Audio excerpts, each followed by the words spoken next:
Shalom, shalom. Call all Yahweh Bashem Yahushai, Bashem Rukar Kodash. Double honor to the elders and the apostles of Great Millstone who rule and teach well. Peace, love, and salutations to those who work in truth and sincerity. This is your brother Nathaniel from the GMS Camp Atlanta, coming back at you through the Spirit with another lesson, and I pray and hope this lesson is edifying.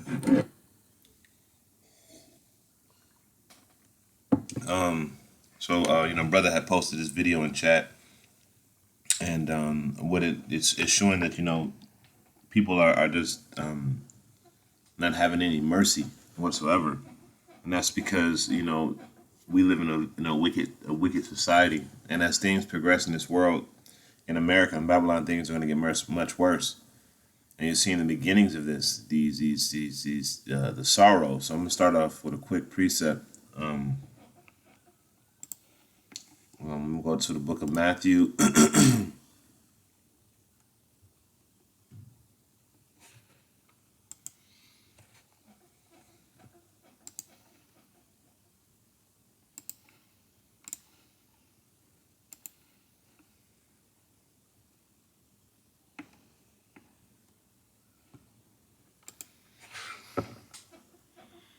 This is Matthew 24:12, and it says, "And because iniquity shall abound, the love of many shall wax cold."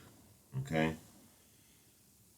So there's going to be a lot of evil and wickedness done, and there's going to be a lot of death. Okay? A lot of death because, everybody's wicked. There's no more mercy or compassion. So I'm going to play this video, and then we're going to continue on.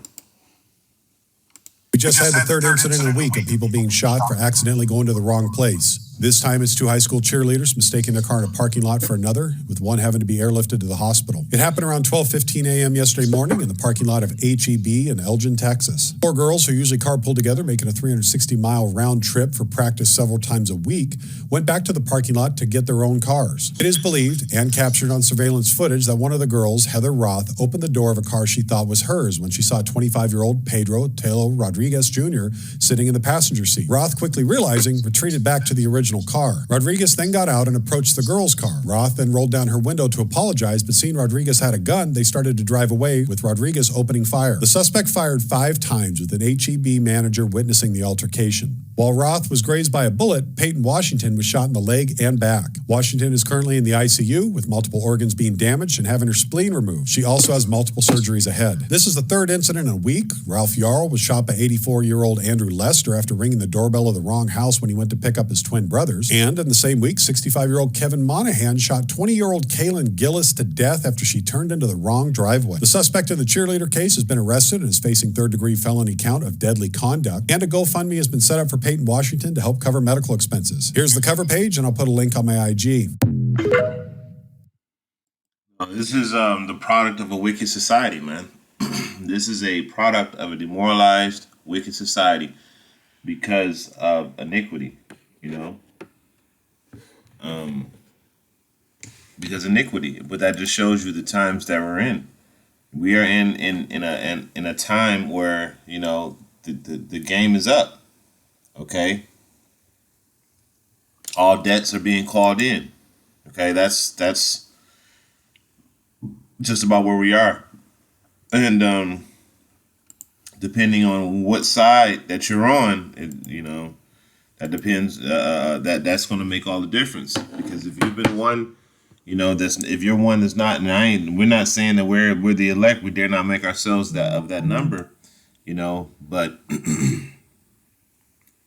Trying your best to do what the Lord commands us to do, and staying diligent in His truth, and denying your flesh these things that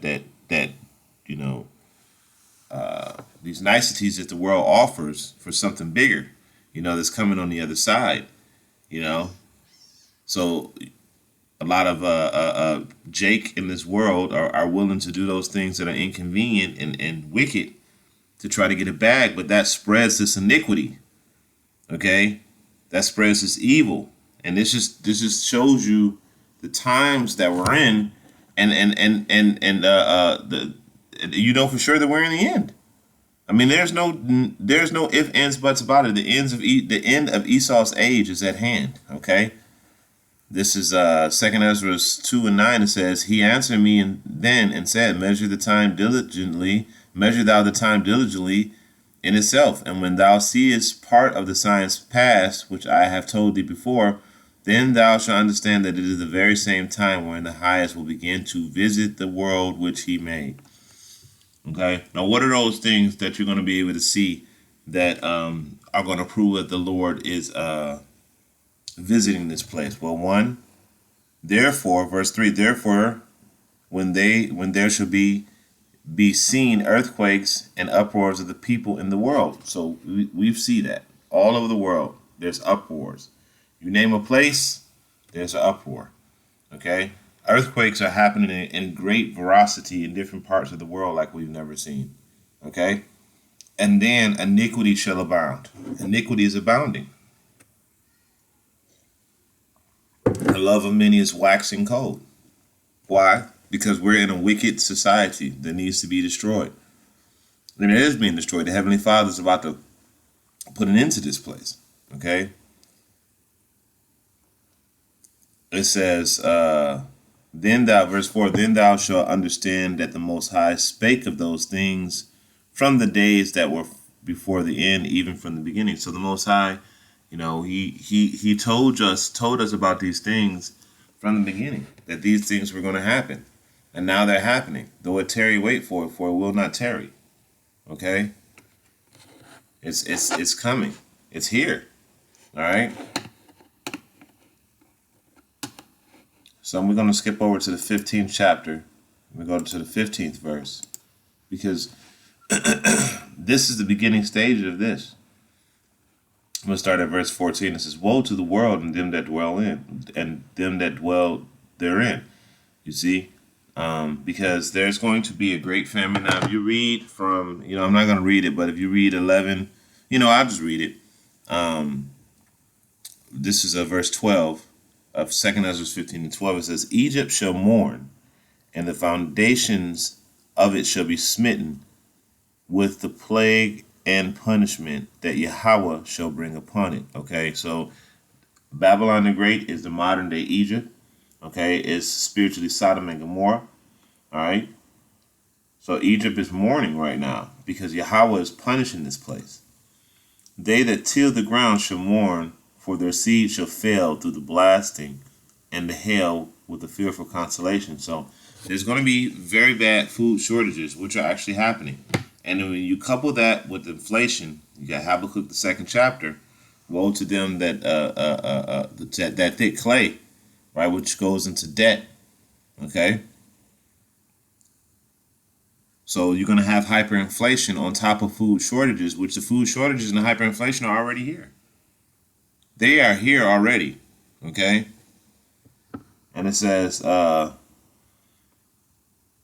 that till the ground, verse 13, they that till the ground shall mourn, for the seeds shall fail through the blasting and the hail and with the fearful consolation, because there's not going to be any crops. Okay. There's not, grab something to back that up.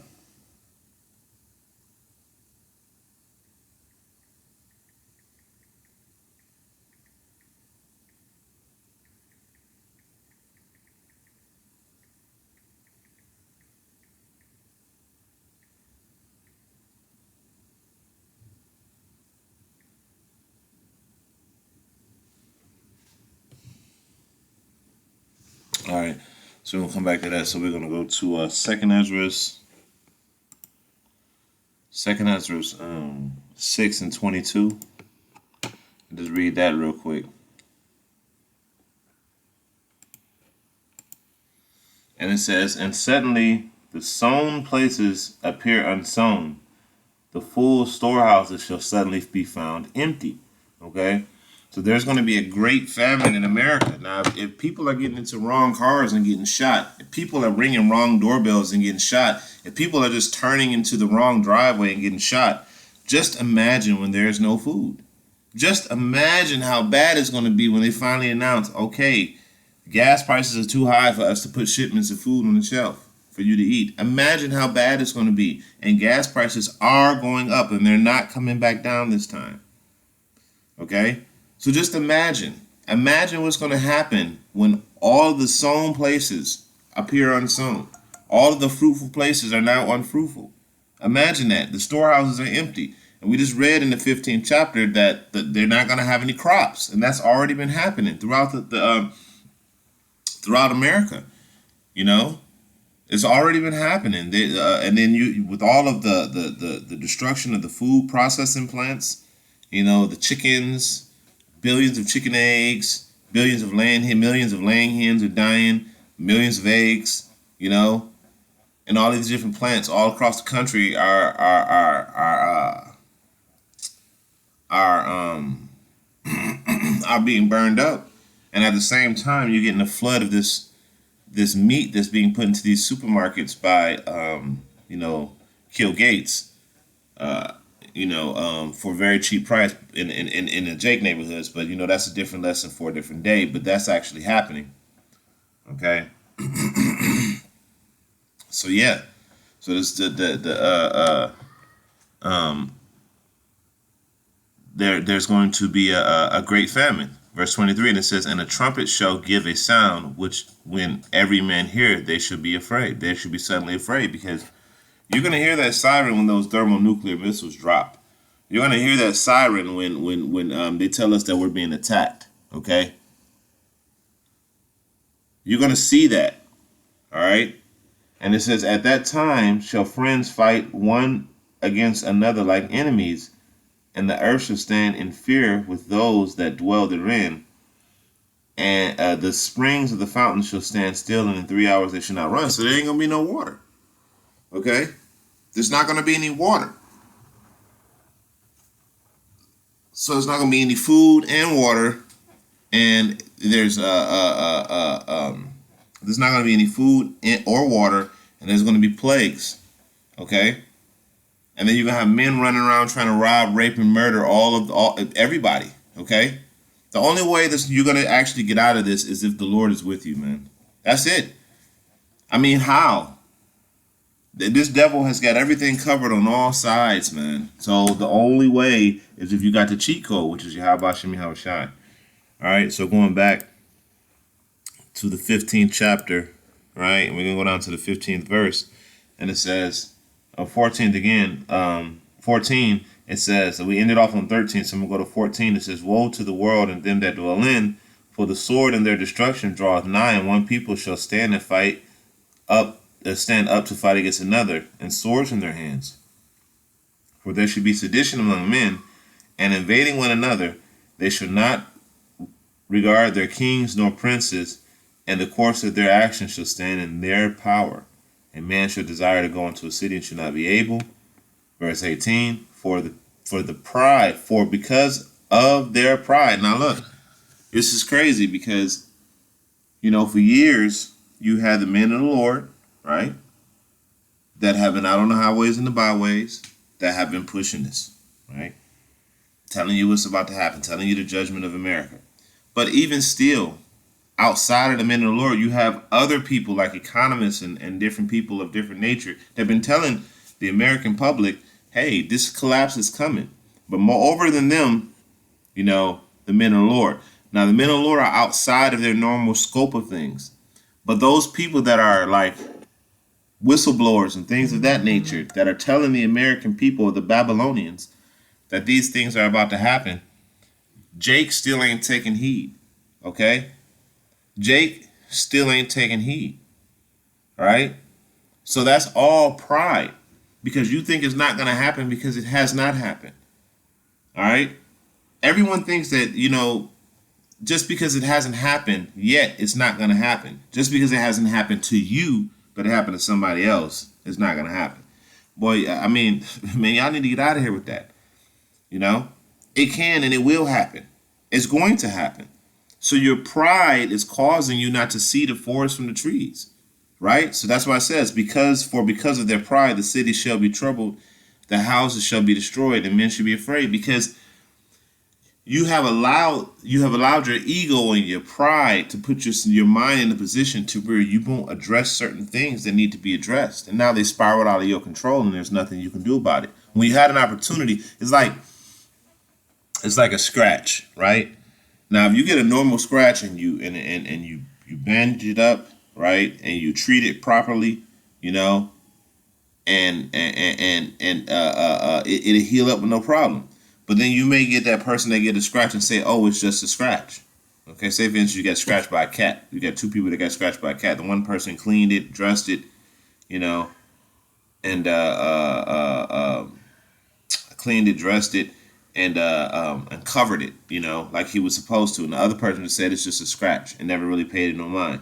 One day go by, 2 days go by. On the third day, the guy that cleaned the scratch, his is damn near healed. But on the third day, the other guy who didn't do nothing to it, who just thought that it was going to heal by itself, being prideful and not taking the necessary actions to do something about it, it's infected now. Okay?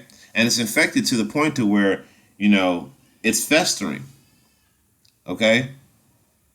So now he has to go through extra hoops in order to get that to heal. And if he continues on, he could potentially lose his hand.